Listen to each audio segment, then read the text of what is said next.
Mbagamba mukyabagala abalungi abeekumira kusenga Faith 256 maniriza ate nate olunaku olwaleero. Olunaku olwaleero tugenda kwogera ku communication mu nsonga za relationship zonna. Abantu abasinga okubeera ne relationships ennungi oba ensonga z'okwepimpina ennungi oba ensonga z'ekisenge ennungi balina kye bayita health communicating patterns. Communication patterns kye kintu tulina eziri unhealthy ne tubeera n'eziri healthy.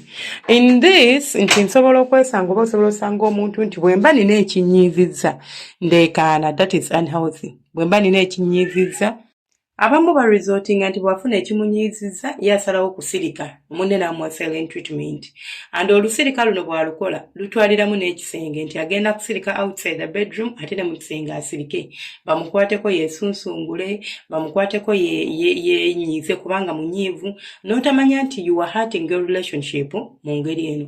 That is also a communication pattern nti gwe pattern yo bw'etyo oba gwe bw'otyo communicating oba bw'otyo bw'olaga omuntu nti toli musanyufu but ng'oluusi tomubuulidde namubulira lwaki toli musanyufu ate ne womba ng'ombuulidde lwaki toli musanyufu ekyokunsiriikirira kigenda kubeera nga kitereeza embeera gye tukola gye tulimu. Ekyokuyomba tekigenda kutereeza mbeera gye tulimu. Kati tudde mu nsonga z'ekisenge ngazo. Abantu abasinga mutuuka mu kisenge temwogera. Wali obaddeko baali olabyeko abantu baali owuliddeko abantu nga beepimpina nga balinga abagamba waliwo ali mu nnyumba abawulira naye nga mu nnyumba mulimu abantu babiri mwagigadde and you are very okay mulina mu kisenge naye nga teri kanyego nothing. Muno tomubuuza nti oba munnange byenkola bikukolera oba tebikukolera. Muno tolabawo kubanga nizo okuba tetugenda kwogera but maybe I can use my body language okutegeera okulaga nti byokola binnyumira oba tebinnyumira.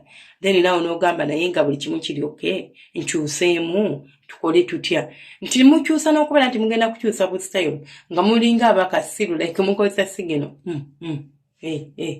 tosobola namugamba nti kati munnange kyuka nedda. Tulina okuyiga how to communicate with our patterns, awo tugenda okubeera nga with our partners, awo tugenda okubeera nga tufuna relationships ennungi n'ensonga z'ekisenge ekirungi. Kubanga bitambula bibiri. Tosobola kunyiiza mukyala wabweru w'ekisenge n'omusuubira nti agenda amagulu nga musanyufu asikine akuwaane ebitagenda bikola kubanga agenda kubatuusa mukolo just kuba ndi mufumbo gy'oli sisobola kugaana. Ye kati nkole ki? Kanzikiriza akole by'ayagala munnange ate oba ye mwami wange ate naye nga tasanyuse ku mutima era nga si musanyufu. So ekyo kikyamu. Omukazi alina okuwa amagulu nga musanyufu era nga agakuwa nga abikkiriza byakuwa era nga abitegeeza.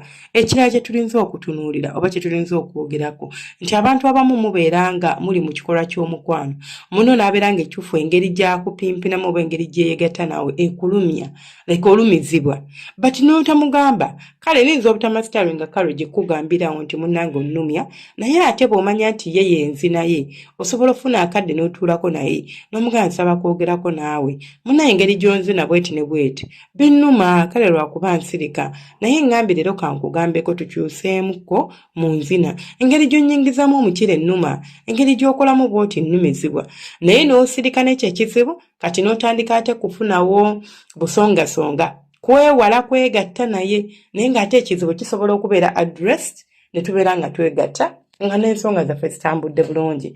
Naye kakati omutwe gunnuma ate simanya olugalo lwanuusi ate simanya ndi mu nsonga ate simanya nina bakayita akabengo kannuma kwagamba ne weekwasa kino ne kiri naye ng'ekizibu kyali kyakutula na muno n'omugamba nti ABCD muno n'atereeza w'alina okutereeza ebintu ne bitambula nga ebirina okukola ki okutambula. Bwe tuvaawo waliwo abasajja ng'olina omukyala nga mukalu ng'era okiraba nti mukalu yes yalinza okuba kalenga naye akiwulira naye nga takifaako era ng'alowooza oli okke nakyo because you are not communicating.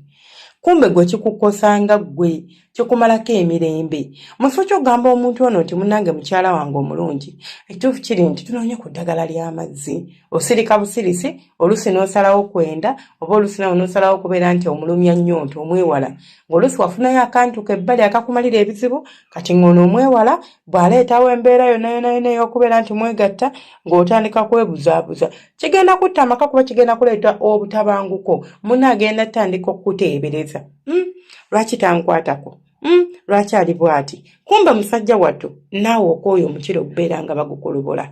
Olina omukyala tasikina naye ate oyagala nnyo omukyala wa sikine oluusi nno nga yeetya bweti kubanga okusekena nabagamba nti si kyekintu nti agenda ayige luyimba lwa ggwanga nti agenda ayige Uganda oba ekitiibwa kya Buganda. Nedda, ebyo si byebyo.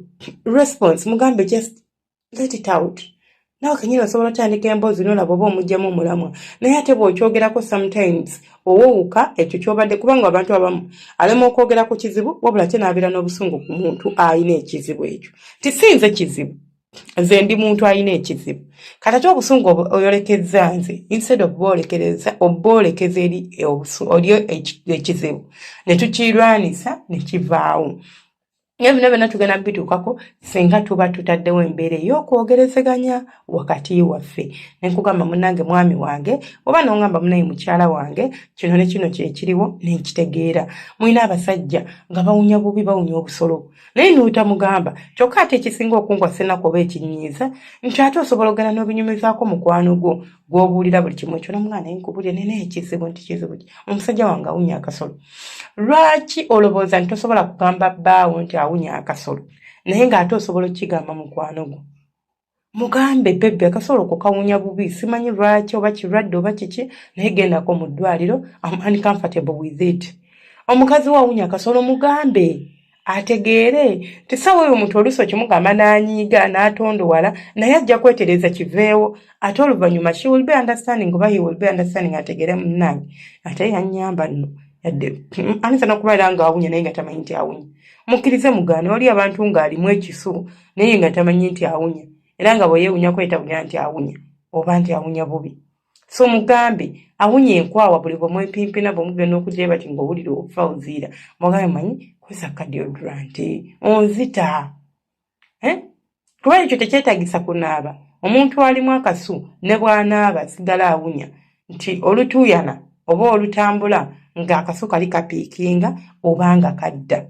Kaabe mukazi wanga bw'ali abantu muyige okwogera, muyige okubeera nga tosirika, beera muntu ng'ate osobola okugamba omuntu ate ekisooka mu byonna omuntu mufuule mukwano gwo. Omuntu omanyi bw'omufuula mukwano gwo like you become familiar with this person. Abaganda bagamba nti akamanyiro kazaala obutatya. Kikyo kye bategeeza nti ntuuka n'embeera nga sikutya nti nsobola okubuulira kyonna kye njagala okugamba nga bw'oli mukwano gwange nga bw'osobola ogenda mu mukwano gwo n'omugamba nti mukazi wange mukalu bannanga kadde omwaka okalaba si bwe kaali naye kuva yazaala bannange omukazi ankolobola omukira n'obimugamba kubanga mukwano gwo nange nfuula mukwano gwo gw'osobola okubuulira era n'oyo omufuule mukwano gwo oba naye akufuule mukwano gwe gw'asobola okubuulira ebibye instead of okunoonya ab'ebbali. Bebyo ebyange temwedaba subscribinga kulayikinga n'okomentinga. Omukama abankuumire ate era abanjagalire mubeere bulungi temujjanga okwo.